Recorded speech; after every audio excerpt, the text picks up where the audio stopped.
Hey class, my name is Young and I am the instructor for Software Project Management, Spring of 2023 at Kennesaw State University. Nice to meet you all and welcome to the class. Welcome to Kennesaw State University. Very happy to be here with you all. Um, I, to be honest, I wasn't really doing much project management until the previous 3 years of my career. I have been working for about 11 or 12 years now, and for the past 8 years, I spent a lot of time just being a regular developer, taking requirements from the customers, and then see how to essentially transform those requirements into deliverable product where customer can actually use them. And fast forward to 4 years after now, I am currently managing three different software engineering teams as their senior managers. I work mostly in the retail industry. The first industry that I work in was air traffic control with a local company here around Atlanta, Georgia. Well, sorry, around Kennesaw, Georgia. The company was called System Atlanta. Then I moved over to Hewlett Packard and I got a chance to work on the Google Glass, so that was pretty cool. And I moved over to Home Depot as a data analyst, then back to become a software developer, and eventually just work through multiple projects with different stakeholders, and then got my first engineering manager role, and now I am a senior manager. So for the one of the transition that I was able to experience was once you become a manager, it's really depend on what you need to do, right, and what your team need. It's always best to become a supporter of the team. And so for your team or for my team, they need both. They need a technical managers as well as a people managers. And as a technical managers, not only I have to help them plan out their technical stuff, but I also need to ensure that the timeline of the project and the timeline of what we want to deliver certain feature actually are aligned.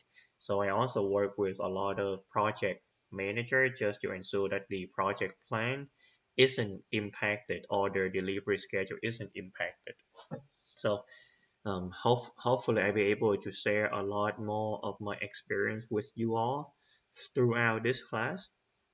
If you have any question, please feel free to email me. It is best to email me because I would generally be able to respond to you within a couple hours, right? Because I usually check my email pretty often, so I won't be missing your email. Don't be shy. Don't be shy, right? I'm all about you need help, you have to let me know. I'm not a magician. You don't let me know, there's no way I know. So very quickly, you should have already studied chapter 1 and chapter 2 in the material that have been posted on D2L. They both chapters are giving you the very basic stuff, right? Chapter 1 talk about POMAs. Chapter 2 talk about some of the basic project planning and what should matters. So I'm just want to record this video to give you guys a quick analogy or example, and I'm gonna use one of my favorite drawing tool, draw.io. And let's just assume I'm 18 years old, right? I was 18 back then, and my goal is to be able to buy a Ferrari. So let's just say my goal is to buy a Ferrari or a big house, whatever, it don't matter. So I want a Ferrari, right? In order to get a Ferrari, what do I need? I need now consider I am only currently 13 or 14, right? And my goal as a kid is to have a Ferrari. So in order to have a Ferrari, I need money. Obviously, I need money. And then maybe in order to make money, I need to graduate from college or get a job, right? And to get a job, I need a college degree, right? So those are things that I need to do in order for me to be able to afford a Ferrari one day. First, I need money. In order to make money, I need to have a job. in order to have a job, I need to have college degree, right? And if we want to continue going further, then in order to have a college degree, I must first get accepted into college. But those three should be enough. So those are the three items that I would need in order for me to be able to buy my Ferrari. Right? Those three items are very similar to your P in your POMAs, which is planning, right? I want a Ferrari. That's the final deliverable. In order to have a Ferrari, I will have different milestones throughout my process to show that I am close to getting a Ferrari. Those are the key milestones that I would have in my process, right? So the plan is what matter. How first need a college degree, right? And after college degree, those are your planning, right? Let me make it bigger for you. And I'm using this tool just so you guys can see how I am using it. And hopefully you guys will also use it too because I really like this tool. So planning, need a college degree, and then need a job, and then need to see how much money I make each month, right? Because you gotta save money to buy that darn expensive Ferrari.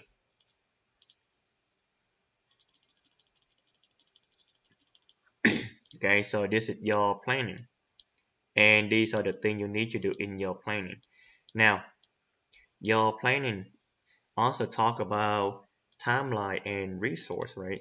For this particular case, the resource would just be you, because you are the main actor. You need to do all those activity in order to be able to buy your Ferrari or the nice house that you always wanted to have. So those would be your milestone or what you have to produce artifacts, right? Now, planning, organizing. Right.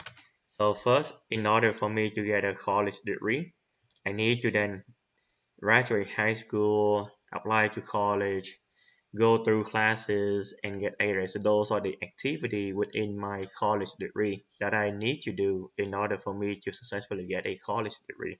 So that's called organizing, right? So organizing could be, okay, I first it's gonna take 4 years because a college degree take 4 years to have, right? And in those 4 years, I need to ensure that I maintain a GPA of 3.5 and above, or 3.0 and above, right? And not only that, I need to ensure that I actually understand what the class is about, right? But let's just have those two. Now for needing a job after I get my GPA 3.0 and above, and say now it's my so college degree will take 4 years, but needing a job when you are a junior, sophomore, junior, or senior, you can easily get your co-op or internship. So in order for me to get a job, I need to wait 2 years minimum till sophomore year, right?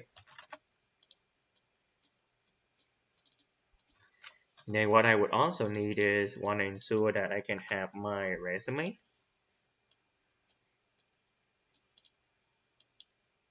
Because when you apply for a job, you need to have your resume. And then I need to prepare for the interview, right? So I'm saying resume gonna take me a week or so to write. Interview, we don't know because you may get an interview, you may not, you may get 5 interviews, you may get 10, you may get 0, right? All of those things are outside of your control. And then finally, for me to make money, I need to actually land the job first. Okay, so money come each month. So first, for me to continuously make money, because obviously I need a job. In this case, I would say work hard, right? Um, on way deliver work item on time, right? And then obviously save my money, save each paycheck instead of spending all, right? And say a Ferrari costs $100,000, so altogether the timeline for me to get a to save enough money, probably say let's just assume 1 years, right? So 1 year, so altogether you already see that from the time I start planning to the time I can actually buy my Ferrari, let's just say need to save for 1 year total. Okay, you can see that it's gonna take 4 years to finish the college degree, and it's gonna take 1 year of working just saving after college. So minimum 5 years from the time I want my Ferrari to the time I can realistically get a Ferrari. It will take 5 years, right? So that's your planning. Now for your monitoring, what you need to do is now for each of the steps, in order for you to produce or successfully accomplish the milestone so that you can move to the next milestone, from you have to see what you need to monitor. The key thing that you can monitor here is, does my GPA 3.0 and above, right? And then, am I doing good in class? Am I getting good grade from tests and assignment? Those are the things that you know will guarantee that you will be able to accomplish your first goal, which is college degree. And in order for you to get your college degree, you need to maintain your GPA, which is what we have organized here. And then because we organize those items, we have to monitor them. So, right, just continuously monitor them and see how close you get.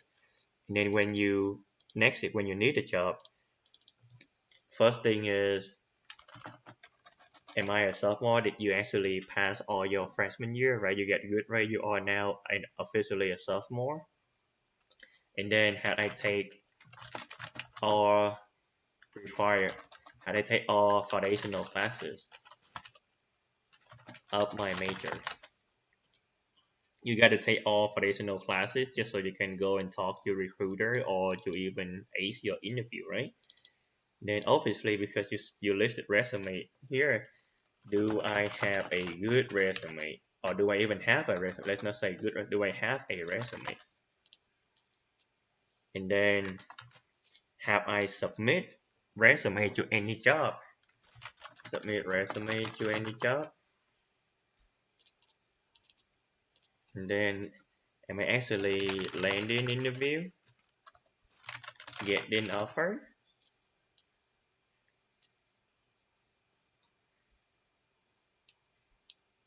Now, for the last part, I think this is really easy to monitor, right? First, am I meeting or exceeding job expectation? Because if you in your performance rating, if you don't at least have a meet expectation, then you will be put on performance review.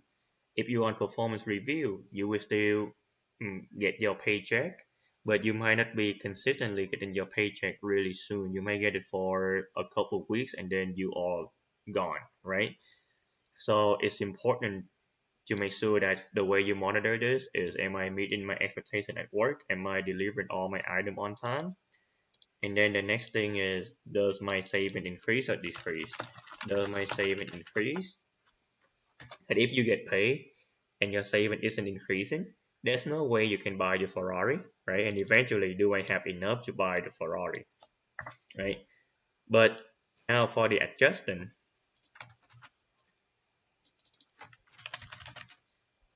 adjustment is when whenever you monitor and you say that you are at risk of meeting something. Let's say that, oh, I'm not getting good grade for my test and assignment. What can I do? First thing is obviously reach out to instructor for extra credit, right? Just example, and then say, oh, I haven't gotten any job offers, so now I'm no longer a sophomore, but now I'm a senior. I would need to then adjust my planner because now I'm a senior. The way I adjust in this would be, my resume should no longer look like I'm looking for an internship or co-op. but it should look like I'm actually trying to land a full-time job. Just some basic idea, right? So let's just say um trying to land a full-time job.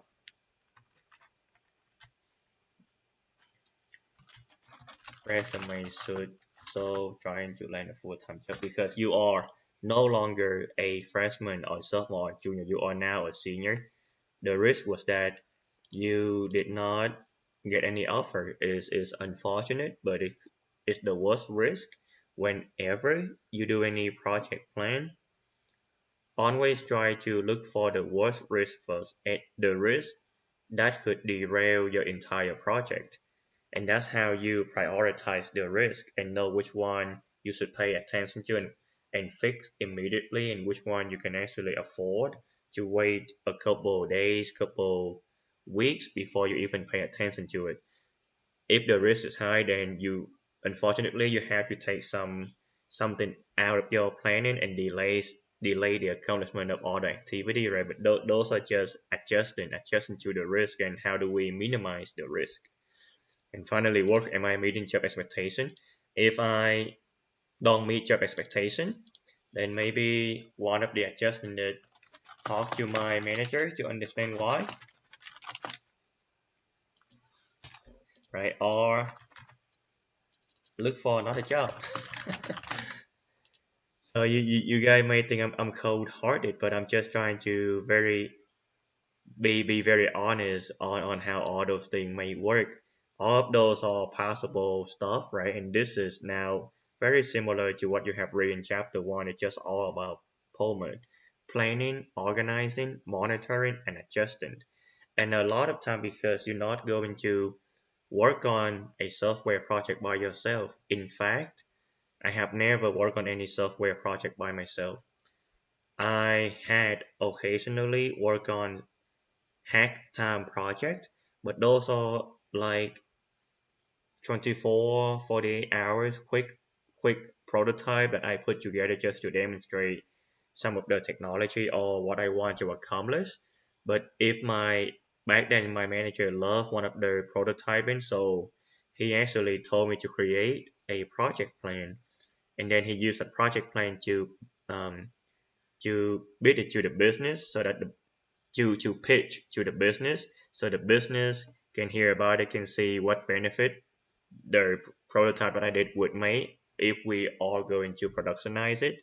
And then he got the business approval, so the business fund the project, and we were able to hire two engineers to help me on that project, right? So three engineers total working on it, and we were able to deliver it within half a year. It once again is something from a hack time project that quickly spun up within 48 hours and was then converted to a full-scale project. But everything is about planning. Without planning, there's no way your team even exists. Without the plan, the business don't know how is their dollar going to be spent.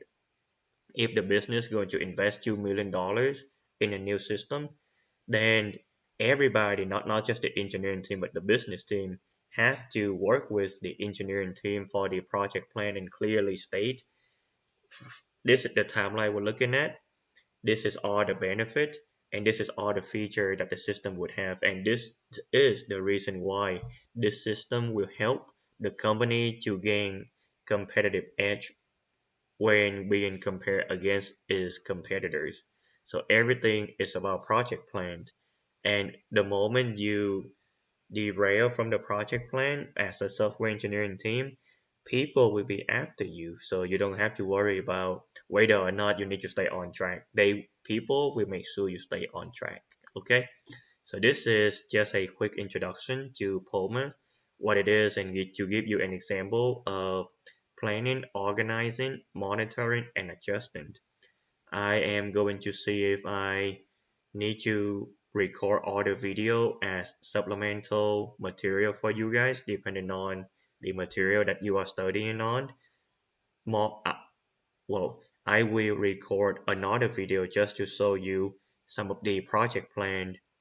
I'm gonna use some real world example to show you, but I'm gonna strip up some material. But the whole point to show you how a project plan in the real world look like, and how your effort is being tracked, right? Because everybody is a human resource. Everybody is a resource on the project, and everybody has a timeline where they have to deliver certain pieces of work on the item or your work breakdown structure. The work breakdown structure will list all of the activity that development team or any other team needs to do.